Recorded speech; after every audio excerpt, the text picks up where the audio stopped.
Women love her, women hate her, and somehow, we all kind of want to be her. Carrie Bradshaw, the cosmopolitan queen of Manhattan and patron saint of Manolos, is one of the most iconic, divisive characters in TV history. She chain-smoked red flags, cheated, lied, cried, judged, yet still landed up with her dream man, a walk-in closet, and a legacy that rewrote what a female TV protagonist could be. Meanwhile, men, most can't stand her. And that's exactly what makes her fascinating. So how did this tiny woman with an insatiable appetite for shoes become a cultural monolith? Welcome to Real Talk, where we spill the tea on movies and all the madness in between, with wit, sass, and zero sugarcoating. Let's be real. Carrie Bradshaw was every millennial girl's fantasy in the 2000s. A rent-controlled Manhattan apartment, a closet full of designer shoes, and a dream job writing about her love life? Yes, please. She made brunch with the girls felt like a ritual: eggs, mimosas, and savage takedowns of exes and bad dates. But let's be real, that wasn't just gossip, it was gospel. That was women reclaiming the narrative. For decades, men got locker room talk, a free pass to trash women, joke about bodies, brag, exaggerate, and say boys will be boys. Well, brunch? That was our locker room, our comeback. Bad in bed? Small down there? Emotionally constipated? Yeah, Carrie and her crew said it first, and said it with style. Sure, they made mean comments. Hypocritical ones too. But isn't that the point? They were messy, flawed, relatable. And every time they picked each other up over eggs Benedict and bad coffee, it reminded us, we're allowed to vent. We're allowed to call men out. And yes, we can name it too, the brunch talk. Carrie lived out what so many women fantasized about: freedom, fun, fashion, and the power to define your own narrative. But here's the twist. Carrie didn't earn it by being a good girl. She was messy, vain, self-centered. And that's why she hit different. She was complex. She was flawed. And for the first time, women got to see a female character who didn't have to be likable to be lovable. One of the most underrated things about watching Carrie date was seeing her compromise herself, early, often, and usually with a cocktail in hand. Weird habits, a mildly offensive comment, obvious emotional baggage, alcoholic. Carrie clocked it. She'd raise an eyebrow, maybe throw in a voiceover monologue like, "Was I dating a walking red flag in Prada?" But then, she'd shrug. She'd stay. Like that episode where her high school sweetheart straight up tells her he was recently institutionalized. Did she pause? For like 5 seconds. Then she was like, "Okay, but he's charming, right?"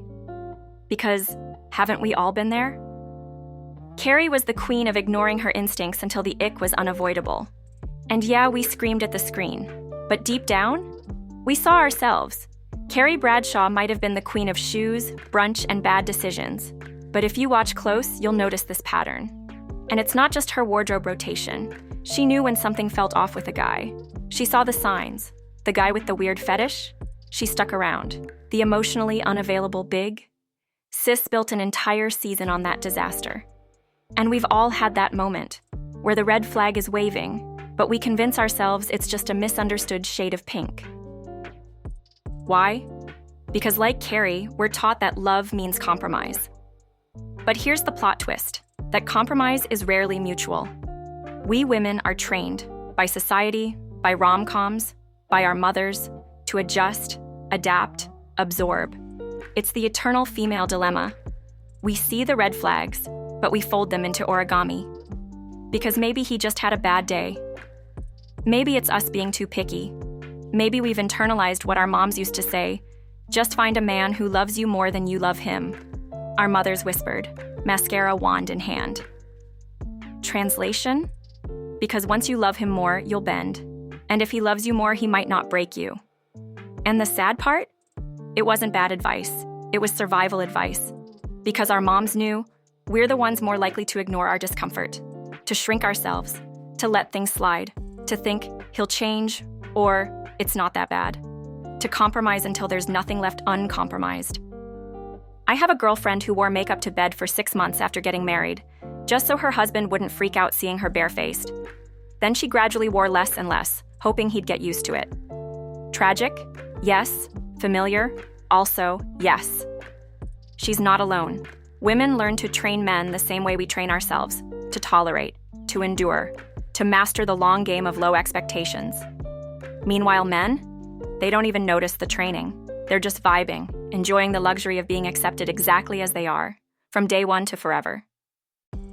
Carrie Bradshaw wasn't TV's first anti-hero, but for many women, she was the first who looked like them. She was the female Tony Soprano with better taste in heels, Don Draper in a tulle skirt, chaotic, charming, and incapable of emotional follow-through. She ghosted, she gaslit, she had meltdowns over minor inconveniences, and yet, she was magnetic. Carrie was allowed to make bad choices over and over and never really pay for them. She judged other people's love lives while hers was an ongoing train wreck. She ruined relationships. Aiden deserved better. Ran back to Mr. Big again and again, even after he left her at the damn altar. And she had the audacity to cry about it, in Dior. And somehow, we still rooted for her. Because unlike many polished female leads, Carrie was real, unfiltered, messy in a way most women aren't allowed to be on screen. She judges Samantha for being too sexual, Charlotte for being too traditional, Miranda for being too cynical. Meanwhile, she's dating emotionally unavailable men and calling it soul-searching. She can cheat and still be finding herself. But if a man acts distant, he's a monster. Remember the time Miranda struggles with Steve? All she talks is about her chaos love life. Or when she guilt-tripped Charlotte and threw a full-blown tantrum because Charlotte didn't offer her engagement ring to cover her apartment down payment. This, after Carrie casually blew $40K on shoes and never once paused to think, hey, maybe I should have savings like my friends. Instead, she expects Charlotte to bail her out, which Charlotte does, because Charlotte is a damn angel. And remember when Carrie decided to throw away her whole career to live out some romantic fantasy with her moody, much older Russian artist boyfriend? Miranda called her out. Hard. She gave her a reality check about her future, her career, herself. Did Carrie pause and reflect? Of course not. She got mad. Because in her mind, girlfriends aren't supposed to challenge the dream. They're supposed to clap for it. And yes, men noticed. Women too. That was a friendship red flag flapping in the designer wind.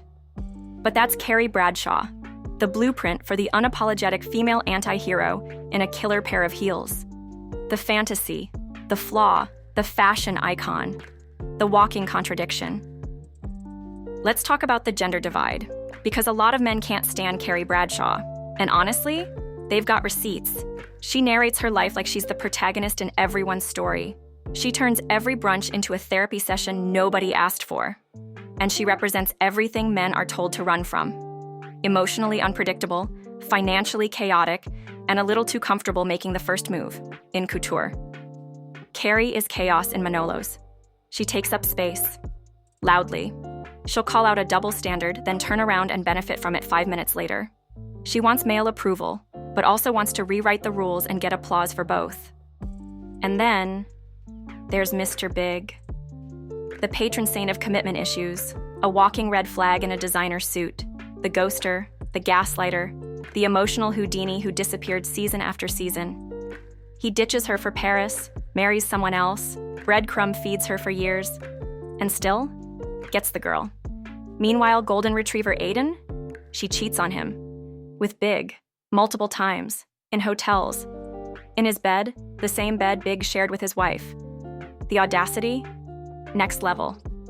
Then she gaslights Aiden when he's hesitant to take her back.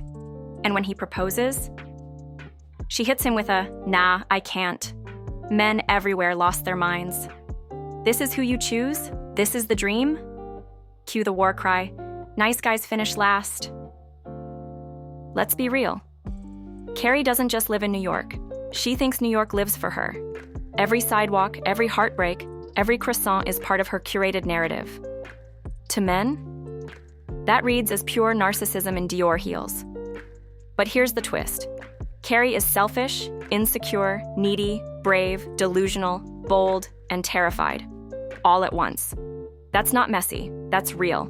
That's why women relate. She gets it wrong, often, but she never disappears quietly. She refuses to shrink. And for that, she's not just your fantasy. She's your mirror. She's not flawless. She's iconic. A revolution in heels. and she's not saying sorry. Carrie didn't just make designer shoes a personality trait, she made them a metaphor. Her love for Manolo Blahniks wasn't just materialism, it was autonomy. She chose herself, again and again. Even when she made terrible decisions, they were hers. The show wasn't really about finding a man, it was about finding yourself, about learning who you are when things don't go your way. And yes, she made fashion iconic. She was never dressed to blend in. She peacocked through every street, from tutus and puddles to belt-as necklace disasters. She made women feel like they could be main characters just by dressing like one. Let's circle back to Mr. Big. Was he toxic? Absolutely. Did Carrie deserve better? Maybe. Did we cheer when they ended up together? Also yes. Because for better or worse, he was her choice. And that's what Sex and the City gave women. The fantasy of freedom. The power to choose the wrong guy, cry about it in a $500 dress, and still get a happy ending. Sounds unfair? Maybe. But the show wasn't about perfection. It was about agency, about taking up space, screwing up, getting up, and not apologizing for having wants, flaws, and opinions. Carrie didn't earn her happy ending by being quiet, obedient, or selfless. She earned it by being unapologetically her. And that's why she had it all. Let's be honest, most women didn't want to be her, but they wanted bits of her. Okay, but 38-year-old Carrie squealing like a 15-year-old every 5 minutes? That was not the vibe. Act your age, sis. Let's not lie. She main charactered the whole fashion girl era. She made Manolo Blahnik a household name. She turned tulle skirts and nameplate necklaces into aspiration. She created the blueprint. Women relate to her because she's messy and real. Men hate her because she's chaotic and gets rewarded for it. She gets the man, the shoes, the job, and never truly apologizes for the collateral damage. But love her or loathe her, Carrie Bradshaw is unforgettable. She didn't just run through the streets of Manhattan in heels. She ran into pop culture, lit a cigarette, asked, "I couldn't help but wonder," and gave us all something to love, hate, or rant about. So yes, Carrie Bradshaw is selfish, hypocritical, and yes, a bit of a homewrecker. But she was also groundbreaking, because she showed us that flawed women deserve love, success, and sky-high heels too. She didn't follow the rules. She rewrote them. And in doing so, she made space for every imperfect woman who came after. Carrie wasn't perfect, but she was iconic, and she had it all. Not because she was the best, but because she was brave enough to want more.